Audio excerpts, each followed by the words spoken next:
Please start. Shall we start? Yes. Okay. Hare Krishna. I would like to welcome all the viewers around the world watching this show. So we are broadcasting from ISKCON Mayapur, which is the headquarters of ISKCON around the world. And we have wonderful guests over here with us.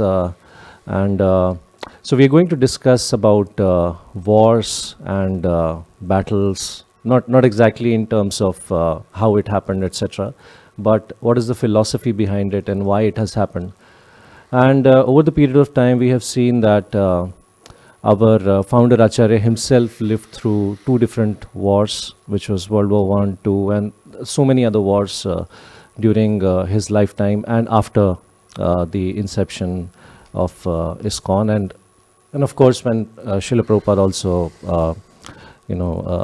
left for Golok Dham, and so many things have happened since then. And even if we go back in the past, past 500 years since the history of Gaudiya Vaishnavism, we have seen there are so many wars happening around the world. So we are going to have a discussion and try to understand what is the reason behind these wars happening. And you'd like to hear it from our guests, of course. I would be asking questions and they would be answering them.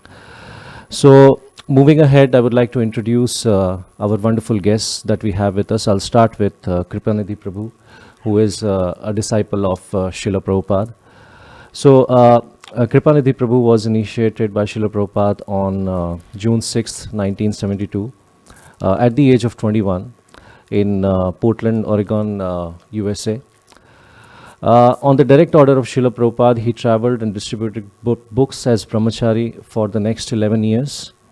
And in November 1977, he was briefly sent to Vrindavan, where he was present during the final pastimes of Srila Prabhupada. He was privileged to dig the samadhi by hand for Srila Prabhupada at the night of November 14th with one other brahmachari. So that was a great fortune. He returned to India in 1983 and served as the president of New Delhi Temple for 6 years. During this time, he opened the first Bhakti Yoga Club in IIT Delhi, the Indian Institute of Technology, with a special focus on synthesis of science and religion. He also lectured and organized programs with ISKCON's Bhaktivedanta Institute, with focus on Vedic apologetics. And he returned to Canada in 1989, where he continued distributing books and preaching on university campuses. So Prabhuji's main focus was, I think, youth preaching. Yeah. And he did that service for the next 30 years. Now he resides in Sridham Mayapur with his family, where he serves Shishi Panchatattva on their altar and manages and hands-to-hand distributes Prabhupada books as well here. Many of the devotees who travel here in Mayapur, they must have seen him.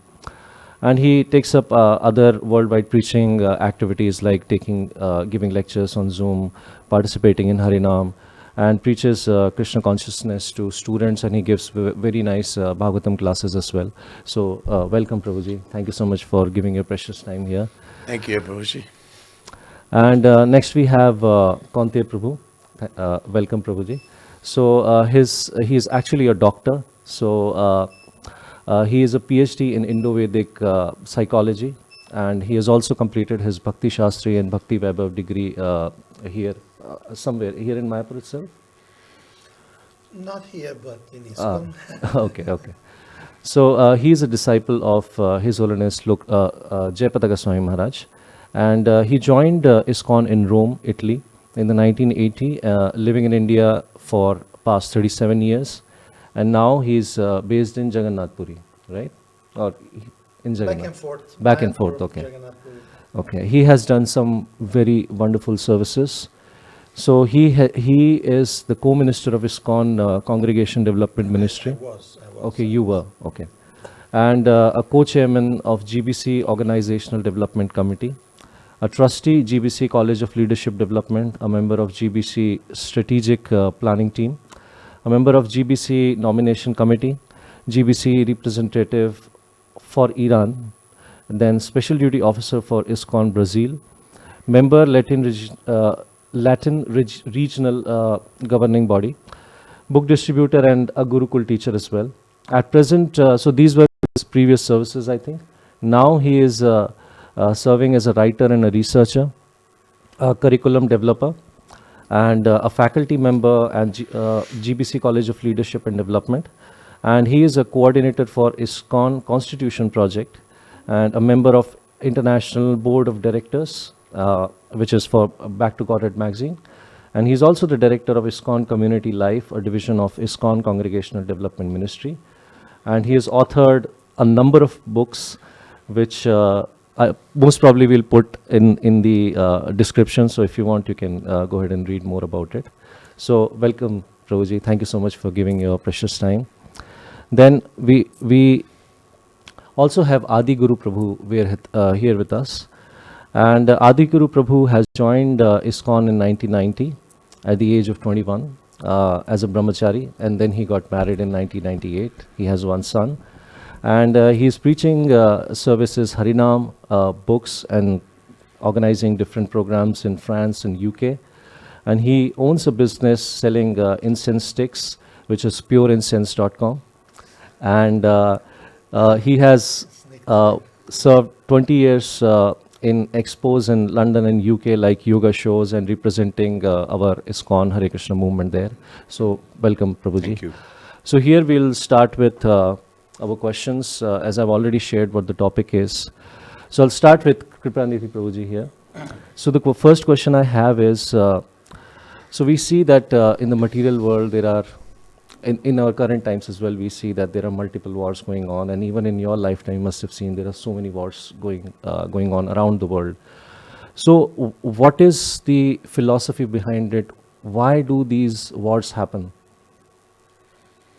Yeah, they're based on our teachings, especially Srimad Bhagavad Purana, which is the ripened fruit of all the Vedic literatures.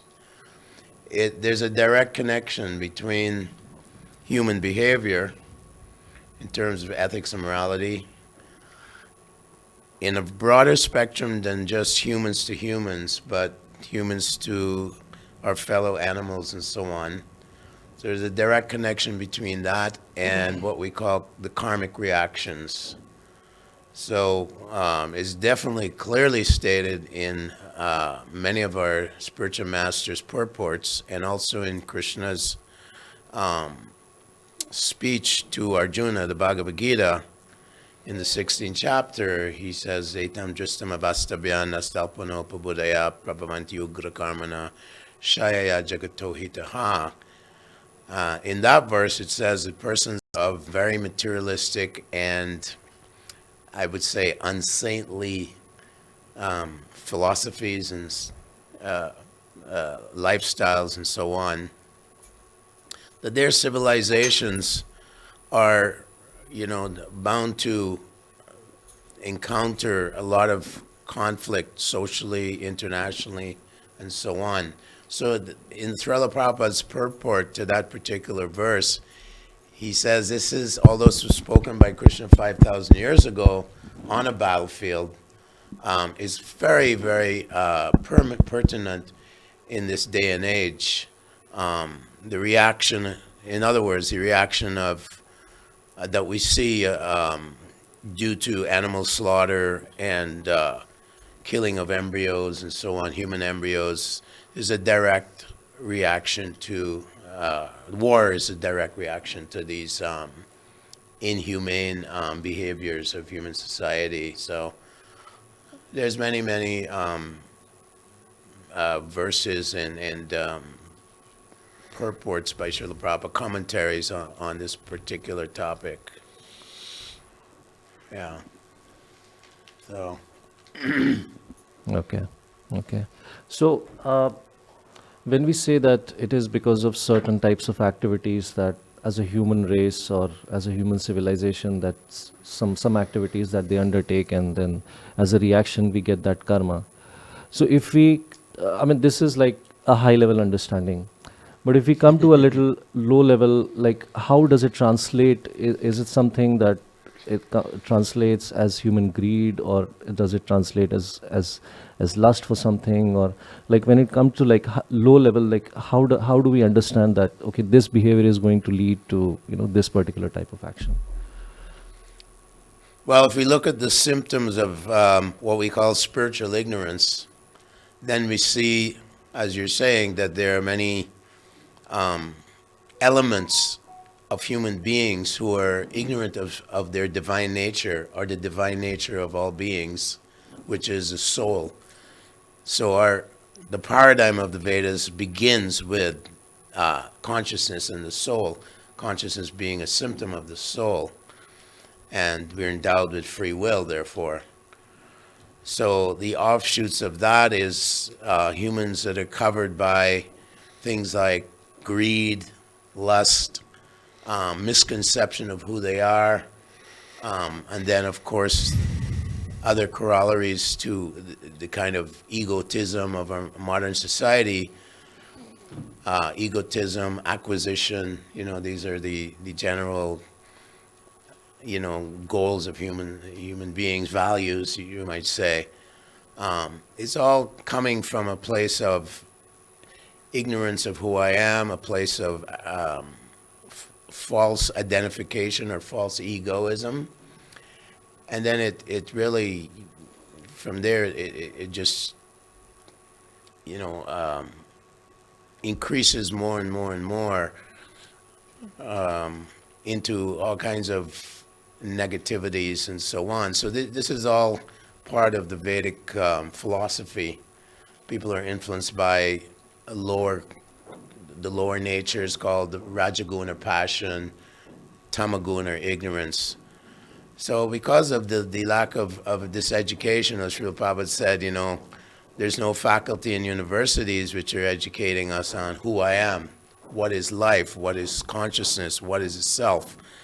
And of course, the atheistic, what we call the knowledge elites of modern society at Harvard or Oxford or MIT, these big universities, Cambridge, they're promoting a philosophy of atheism, basically a paradigm based on empiricism and so on. We only see we only accept as real what we see, touch, taste, and smell, and so on. So because of this, there's a huge misinformation being given to young people.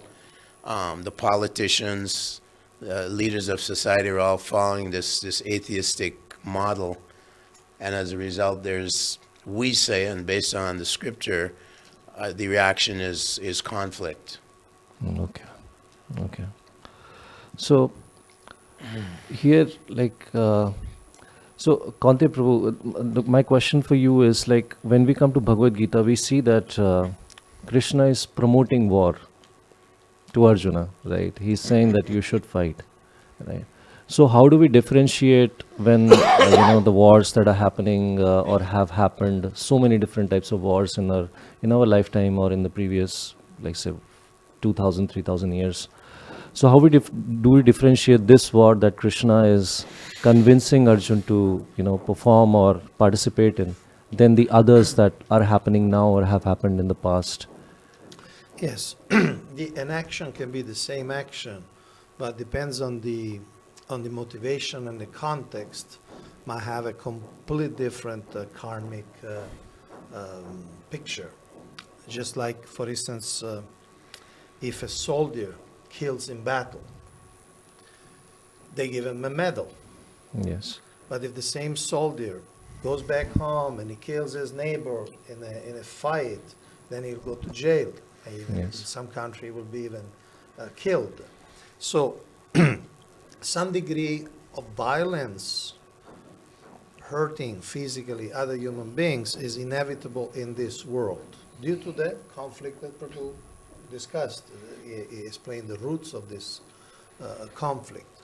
So, there is a gulf of difference when the Pandavas, Yudhishthira Maharaj, Arjuna, and the others were in the battlefield of Kurukshetra, and they were simply demanding their own birthright.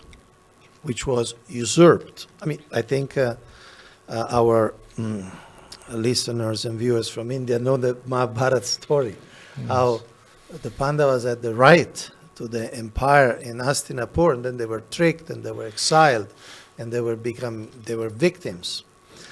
So Krishna tried personally to stop the war. We all know that, at least if you've seen the Mahabharata series. Yes. So Krishna did his best in stopping the war, but then there was a party that did not want to listen to Krishna or to reason or to the legal system of the time, the Vedic rules. And therefore, at that time, the war was inevitable. One important fundamental difference between the Kurukshetra war and the wars that we see nowadays is that at the time there were rules, there were parameters. They were fighting in a separate place. Only warriors were fighting. Yes. Their family, children, women, or non-combatants They were not not participating, influenced.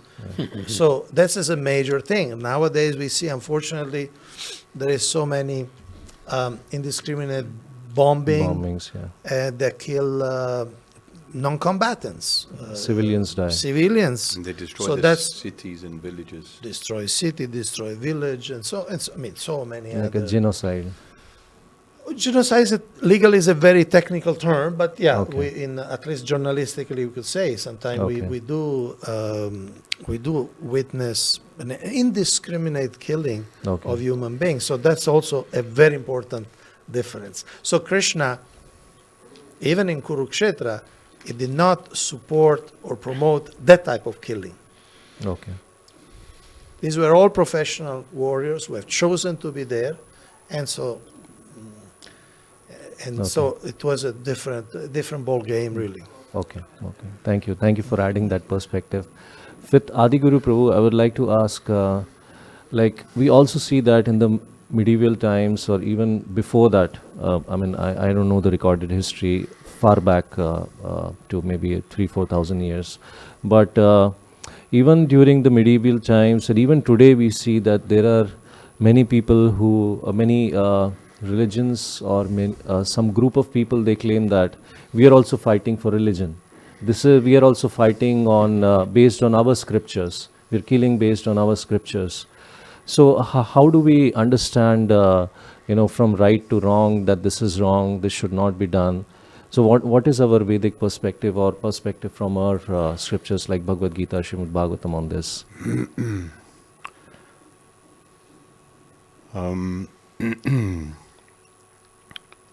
Modern history and ancient history are two kind of almost separate things. Yeah.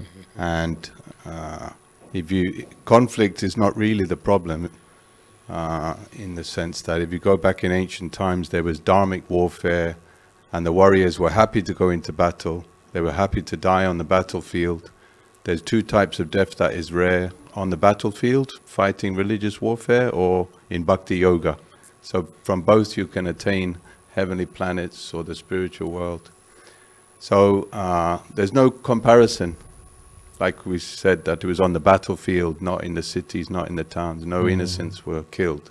So this ancient warfare, we can say it's a dharmic warfare, and it's been going on since Treta Yuga, we can say. Because in Satya Yuga, there was only one Varna. But after society begins, then there's kings, and they always want to fight. They have this nature, chivalrous nature. So violence is part of the material world. You can't get away from it. It'll always be there in the material realm.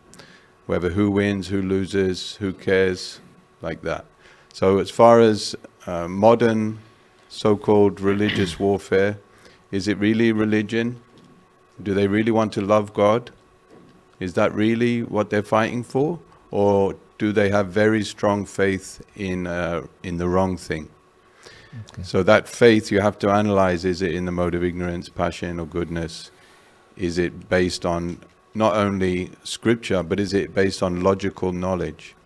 So is it logical that if you have a different religion to me, that I should kill you and smash your place of worship? Is that Yes. a logical, intelligent, sane conclusion? Or is it more logical and sane to say that I respect you even though you're different to me? So Prabhupada once talked of a time where there was no borders and that people would travel and be welcomed in every nation because there were no nations. They had a different consciousness. They didn't have an idea of you and me, your religion, my religion. There was no such thing. It was just based upon a pure consciousness of the, and human beings were very cultured. So they could travel without fear across so many lands and cross the seas and be peacefully respected and They can live wherever they want, do whatever live they want. wherever they want, and everyone was hospitable and peaceful. Of course, we mentioned at the same time, the kings, they like to fight. So, like that. Okay. But this modern warfare is demoniac, mostly demoniac. It's in the mode of ignorance. It's Prabhupada said, if one dog walks into the wrong part of town, all the other dogs will bark. So they're like dogs or animals. I'd like to pick up from that you're talking about religion. So in the, I'd like to invite all our viewers to come in contact with the Srimad Bhagavad Purana, the Bhagavatam, by A.C. Bhaktivedanta Swami. Yes. Because in there, I'm just going to take your point and run with it, that in the seventh canto, Prahlad Maharaj is speaking with the Avaduta. Okay. This is probably like the 11th chapter, 7th canto. And he says, the Avaduta is telling him, Bandhu Dharpa Vidharmascha Paradharmu, Dharma Bado Vidharmascha Paradharma Choditaha Upadharma Tupakando Dambhova Shabda Bichchala. There are 5 kinds of religion that are actually irreligious. Okay. The first one, of course, is one that goes against the Vedic principles of Dharma, which is no animal slaughter, no killing, and no meeting. We know the 4 principles: intoxication, prostitution, and gambling. And then it describes that other religions, like Chala Dharma, they reinterpret the scripture. Like the prophet may give some clear explanation of how to behave and implement that scriptural injunction, but then they misinterpret it, or they change it. So this is going on in especially in the age we live in, modern age, and so on. So wars are based basically on greed, on not on, as you're saying, on the religious principles. Now Arjuna was talking about morality. So he was saying it's immoral, Krishna, that I should kill and create all these widows and fatherless children, asocha non-vasocha stram. And Krishna chastised them and said, you're speaking like a moral person. But my order is, for the sake of higher principles of Dharma, Yes. and if people follow the religious principles of Dharma, then you'll have peace and prosperity in society. And Prabhupada has said in the first canto of the Bhagavatam, 10th chapter, that Maharaj Yudhishthira, although he may seem like a dictator because he was an emperor of the entire world, because he enforced the principles of religion, actually enforced them, and the human society became very, very happy. There was harmony with Mother Nature. There was harmony with the other higher beings. He mentions Lord Indra supplies rain, but he's under the order of Krishna. So when people harmonize with the rules of religion, with Dharma itself, then of course Mother Nature, the laws of what we call karma or human behavior are coming into harmony. And so we will reduce these horrible natural disasters, wars. So many things are happening due to misdirected human civilization. And therefore our viewers should try to get copies of Srimad Bhagavad Purana by Srila Prabhupada, A.C. Bhaktivedanta Swami Prabhupada. So much information in there, how we can live life in a very harmonious way and resolve the problems internationally and nationally and socially. in our lives. So I wanted to just take up that point with you about dharma, that adharma, 5 kinds of adharma in the name of religion. Yes. So people nowadays are not, at least where I live in America and Canada, people are not so interested in the traditional religions anymore. They see a lot of hypocrisy.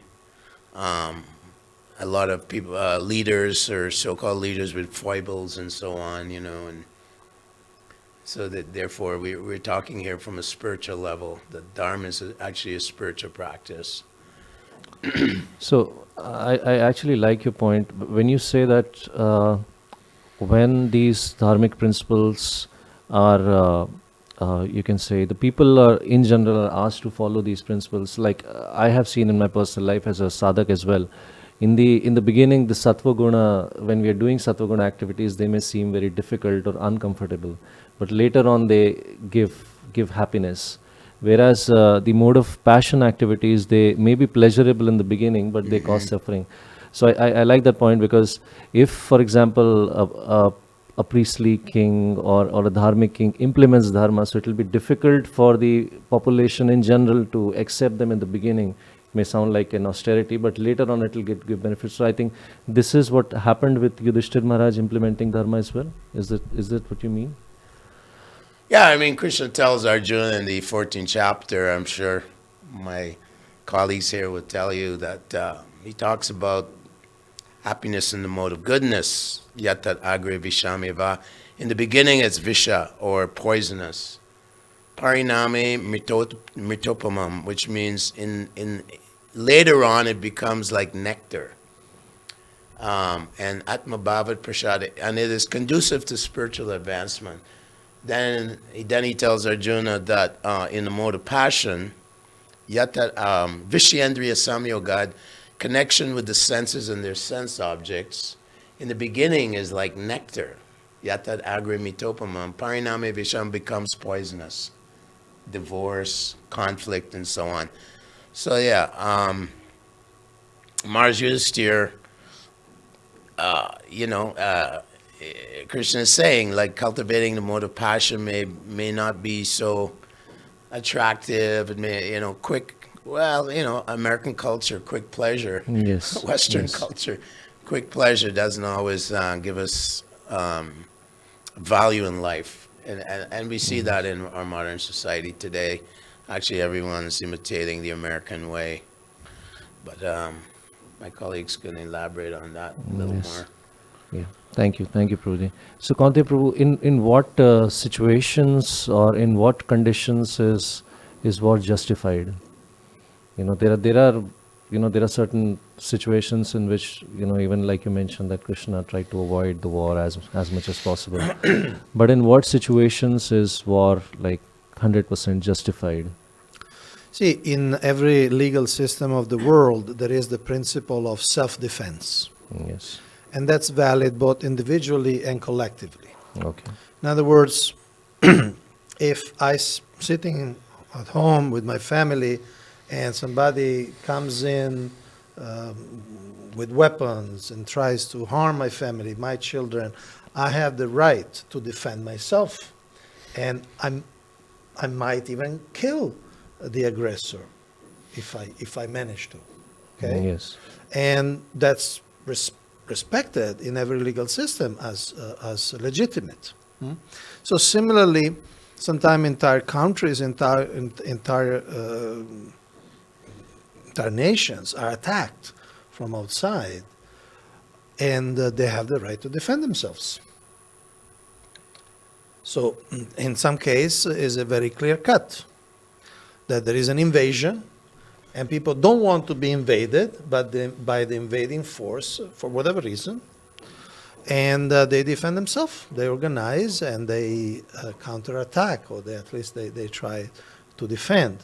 Now, the issue, the problematic comes because, especially between neighbor countries, there is a lot of history. Yes. So somebody said, oh, but this invasion was legitimized because 10 years ago they did this, And they say, no, but 20 years ago you did that, and 50 years ago you did that, and 100 years ago you did that. And so it can go on and on. Becomes and like a on. vicious It becomes cycle. like a vicious cycle of vendetta and thing. But generally, we also see that things can be patched up. I mean, look at Europe.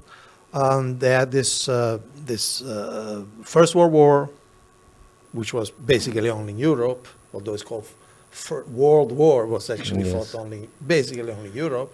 And then the Second World War, in which the main protagonists were Germany and Britain and France and also European powers. But we see that in Europe after 1945, now it's 80 years of peace, and we see previous enemies like say Germany and France and Germany and Britain. Of course, now after Brexit, I don't know how much that example holds up. But they sit together at the table and they try to live together, cooperate for the benefit of everyone. So it's not, we could say, it's not inexorable, it's not inevitable that people have to kill each other just because they are neighbors. So Okay. people can raise the consciousness either because of politics or economics, or just raising a little bit at the level of sattva guna, and understand that problems can be solved by dialogue, by compromising like that. But just to answer your question, sometimes self-defense it's an approved method of addressing an attack, either individually or collectively. Okay. Thank you so much for that. There's one example of yes, that. yes, brother. In the 5th canto, there's a verse says you shouldn't even kill mosquitoes. It Yes, mentions mosquitoes. yes. So one time Prabhupada was being massaged here in Mayapur, Yes. and he ordered the servant to kill the mosquitoes. And he said, but Prabhupada, we shouldn't do that. He said, but they're attacking. Okay. So if someone is attacking the aggressor, they can be killed. Oh, that's This a is very bona good- fide. Yeah. Thank you. Yes. Thank you for that. So as we could see that in what situations this war is justified and what not, in what situation it's not, and we could understand that the wars, how wars look like if they're based on dharmic principles, and how are wars looking like if they're based on greed or our selfish motives, etc. Now, Adi Guru Prabhu, I would like to understand from you, why do we have these repetitive natural disasters that, these earthquakes and tsunamis, and recently we had a huge fire in America in a city, which Still was going all on. over the news. Adi Devik. So what is the cause behind these type of sufferings that, we humans as a civilization come across, or we have to suffer? Material world is a place of suffering, and there are 3 types of sufferings: Adi Devik, Adi Bautik, Adi Atmic, and life it means suffering. So you came to the material world, you're staying in the material world, you're going to suffer.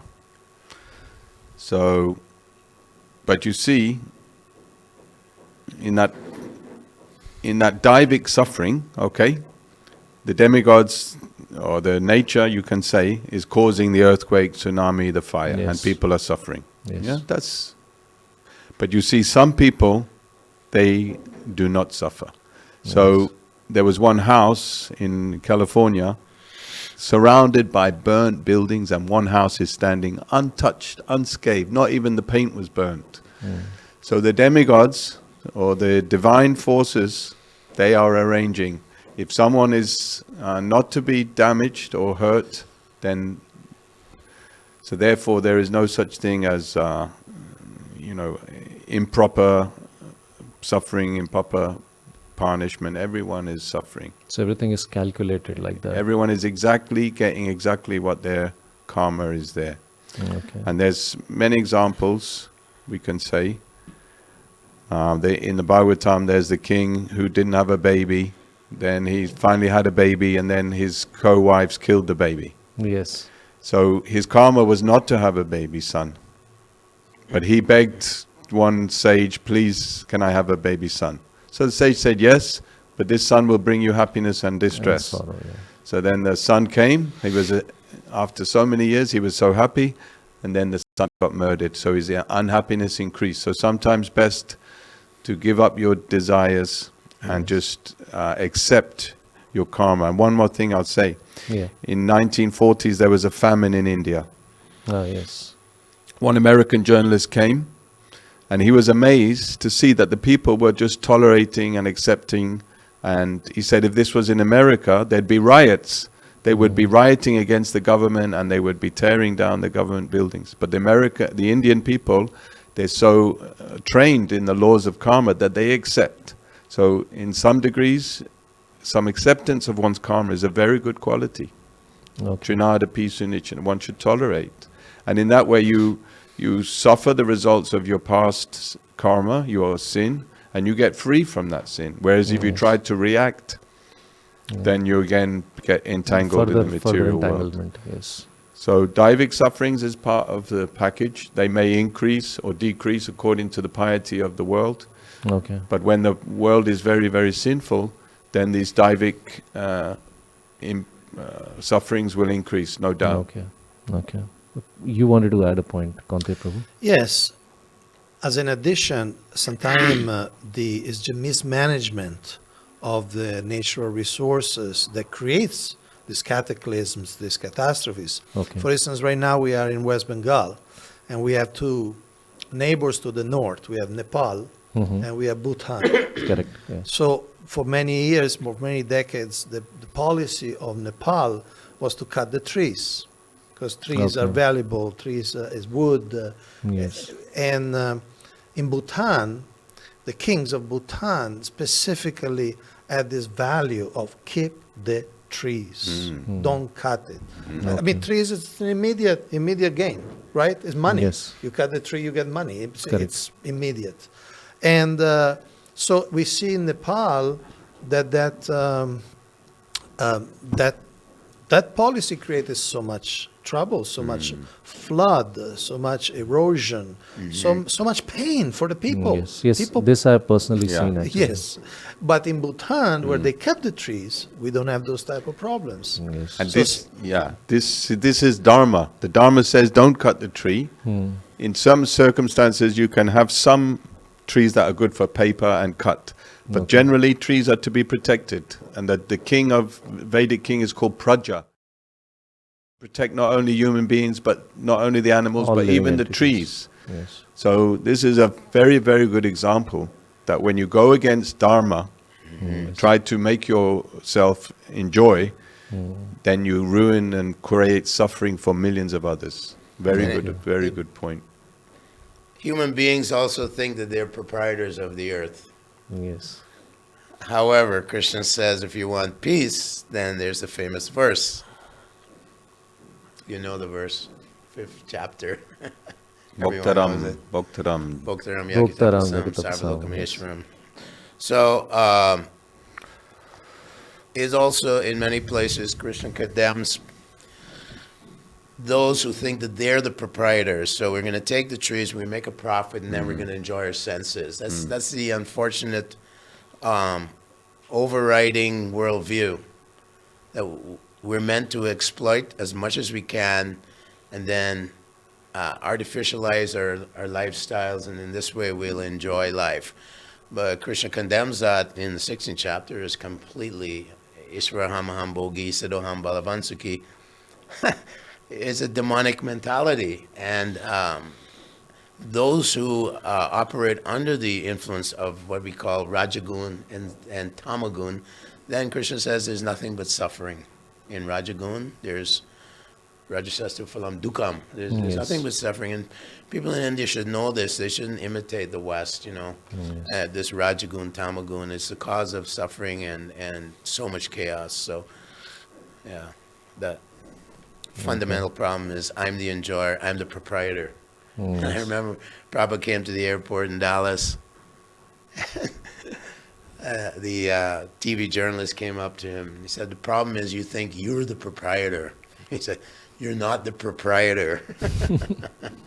And he was very strong and very incisive when he spoke, you know. Okay. I've come to teach you what you've forgotten. You're not the proprietor. You know? And this is the problem, you know. Right. Thank you. Thank you so much, Prabhuji. So one thing that comes to my mind is that our movement, ISKCON movement, is like supposed to be at least envisioned by Prabhupada to be the brain of the society, like brain of the society in the sense that when he gives an example has a that PhD. head of the society. Yeah.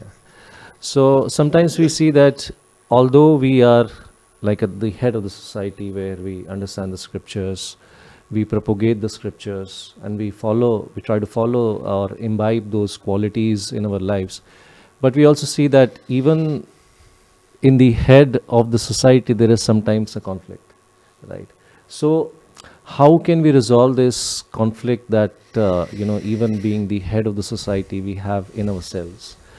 Because we are envisioned, or we are supposed to be the torch bearers, right, of the society, be the guiding light of the society on peace and how to achieve love of God.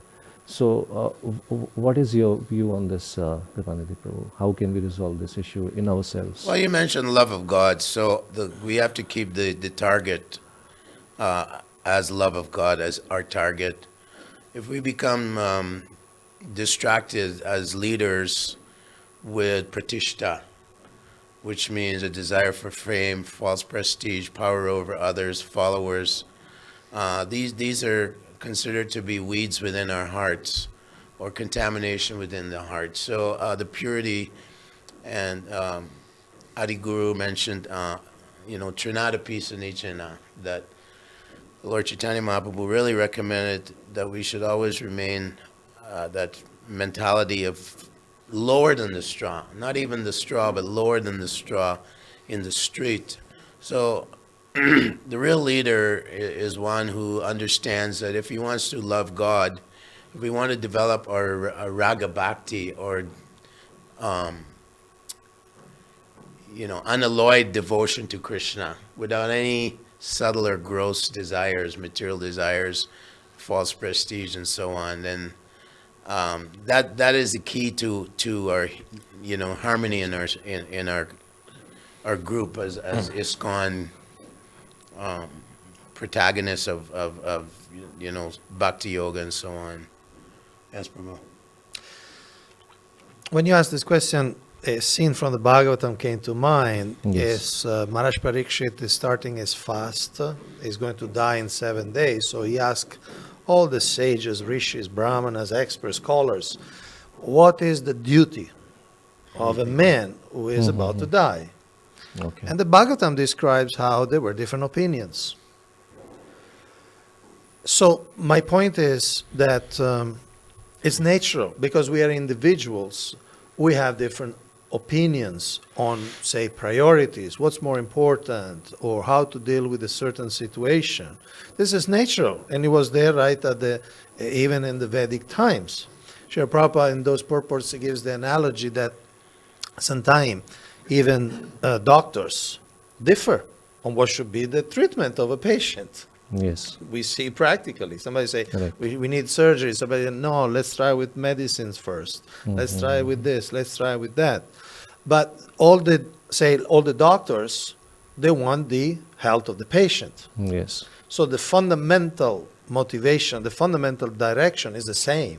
Okay. So similarly, among brahmanas or society, this, as you said, should be the head of society, it's natural that there will be different opinions. But the motivation should be the same.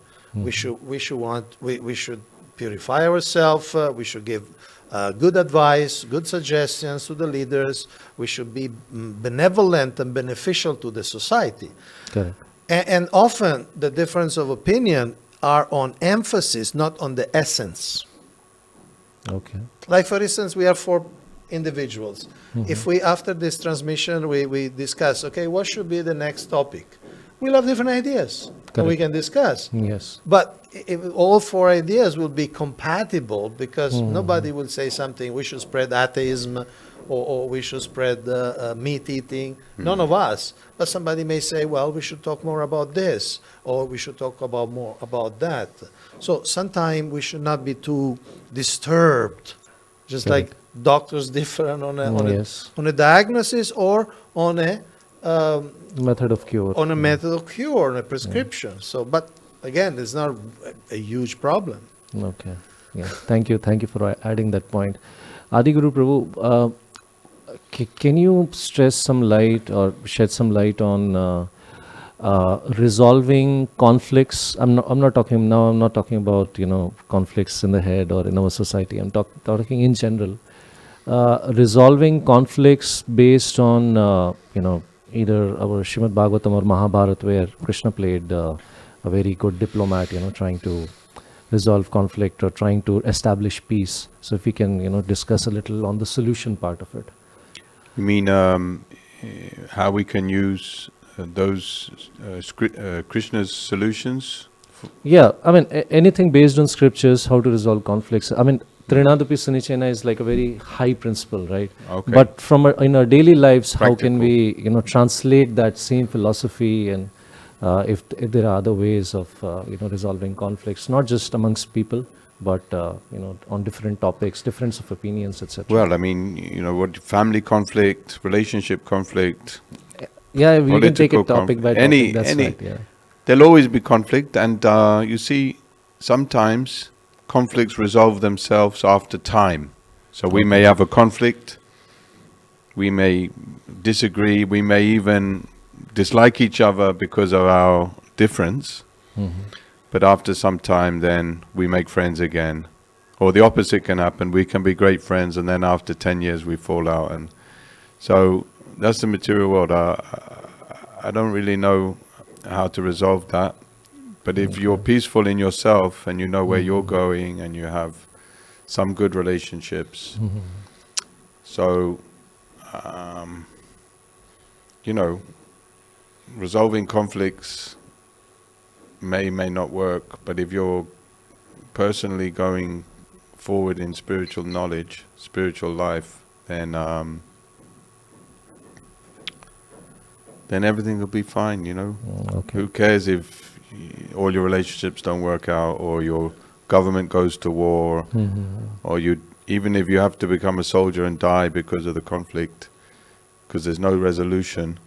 What did Prabhupada say? To hell with the meetings, resolutions.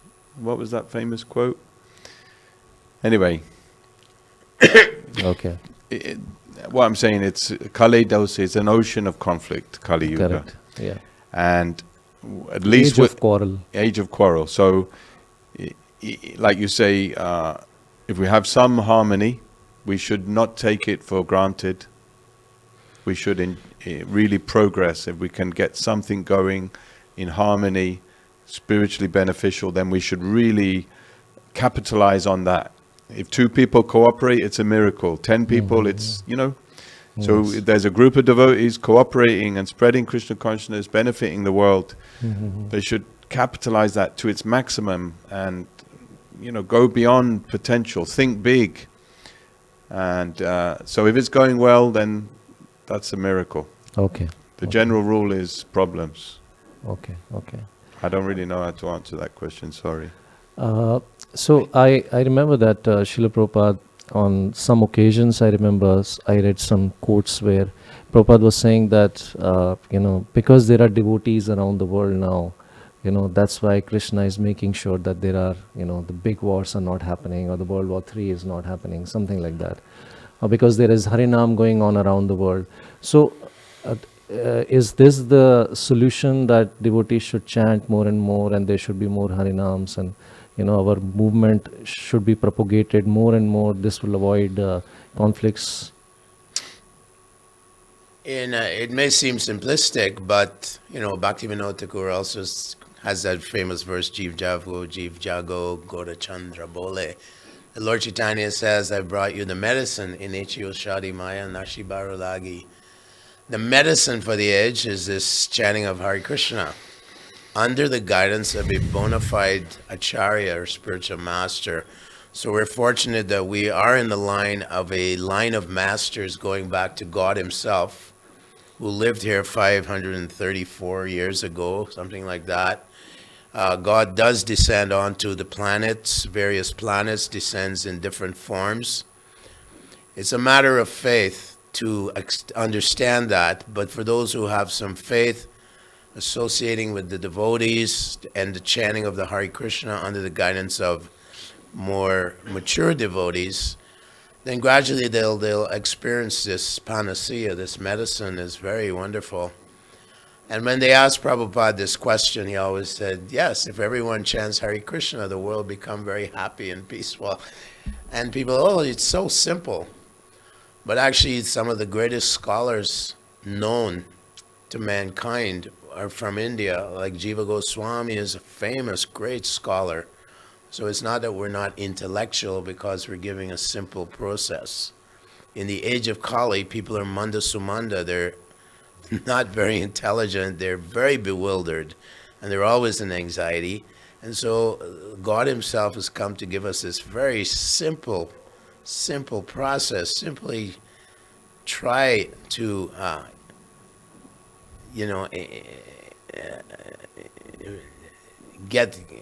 embrace this process of bhakti yoga, this chanting, and submerge yourself in the holy names of God under the masters, under the guidance of the masters, and experience the peace and happiness.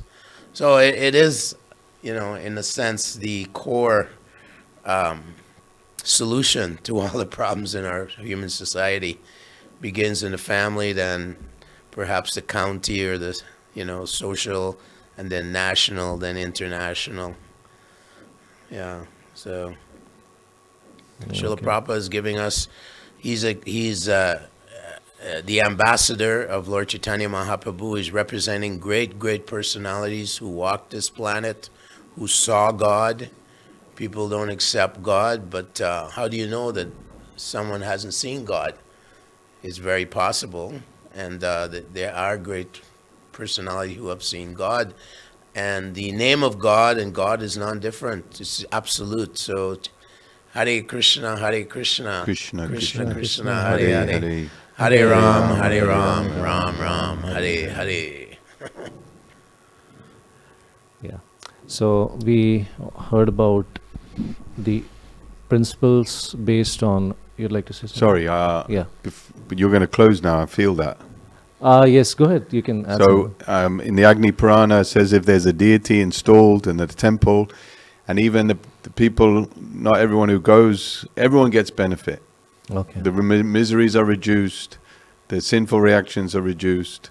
So simply by chanting the holy name, is when Gaurkishore Das Babaji is sitting chanting Hare Krishna, it's considered that he was purifying the whole planet by his japa. He was so powerful.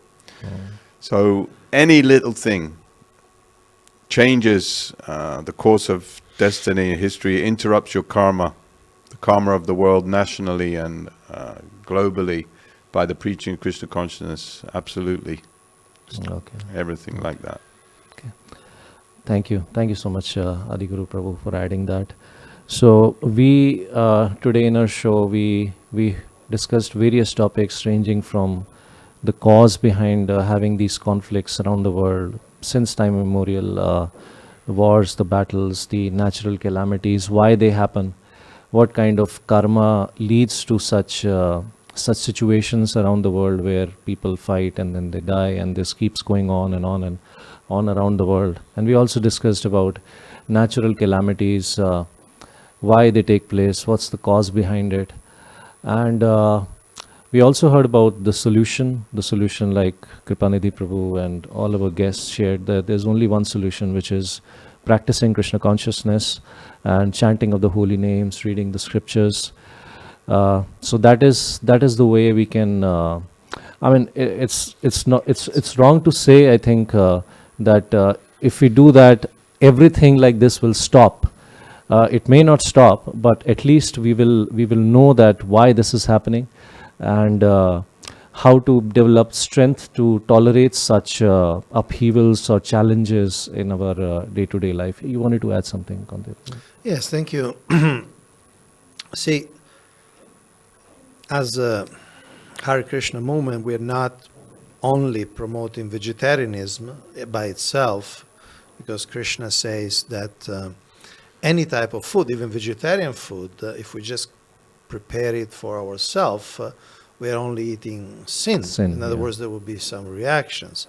At the same time, of course, killing animals for food does bring tremendous reactions. I have some data just for us to meditate. Sure, go ahead. For instance, we have been talking about an hour. Yes, about an hour. Yeah. So an hour is 16 to 60, 3,600 seconds. Yeah. And on this earth, every second, 10 cows get killed. Wow. So while we're here peacefully sitting, 36,000 cows have been killed. And that's for cows. Every second on this planet, we as a species, we kill 47 pigs per second. So almost 5 times. In every second, not even a minute. Every second. Wow. It's almost unimaginable. 1, 2, 3, 4, 5. More than 200 pigs have been killed. Wow. And every second, we have 2,400 chicken getting killed. So 1, 2, 3, 4, 5. 10,000 chickens have been killed. Every day, 900,000 cows, 9 lakhs of cows have been killed. It has been calculated that, say, if you put if a cow is about 2 meters, and you put them without an interruption, one after another, there will be a line of 1,800 kilometers of cows killed every day. In other words, from Mayapur to Chennai, a line, uninterrupted lines of cows standing are killed, yes, standing in as a queue. 900,000 cows are killed every day. Wow. So I'm just saying, as human beings, we have an extraordinary, and I'm not even going to the other animals like sheep and ducks and goats and things like that. More than 200 million chicken every day, every minute, more than 1 lakh chicken being killed. So this accumulates a tremendous karma, tremendous amount of violence that we have to somehow, as a species, we have to experience. So as a species, we have an extraordinary capacity for denial and an extraordinary capacity for cognitive dissonance. We think, oh, violence is very bad. But if we go and open the fridge of people, we see so much violence right there. Yes. I just wanted to add that. No, thank you so much for adding that point, Rohit. Yes, Adi. One devotee once said that this animal killing for meat eating is the essence of all cruelty. Oh, yeah. That's again a very important point. I mean, the reason we Hare Krishnas, like Prabhuji mentioned, that we not only promote vegetarianism, is just that we take only which is offered to Krishna. Yes. And Krishna has mentioned Patram Pushpam Phalam Toyam. This is what Krishna has mentioned. If Krishna would have mentioned chickenum, muttonum, etc., that would have been a different story. So Krishna has prescribed this. This is what Krishna eats. That too offered to him.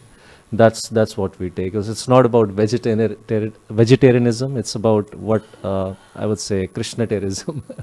So I would like to just end this show here. It was wonderful having such learned and such dedicated souls serving Srila Prabhupada throughout their life. And I thank you again for coming to Mayapur TV studio, for giving a wonderful time. And I'd like to thank Mayapur TV for organizing this wonderful show. So thank you so much. We'll see you again in our next podcast. Hare Krishna. Hare Krishna. Hare Krishna.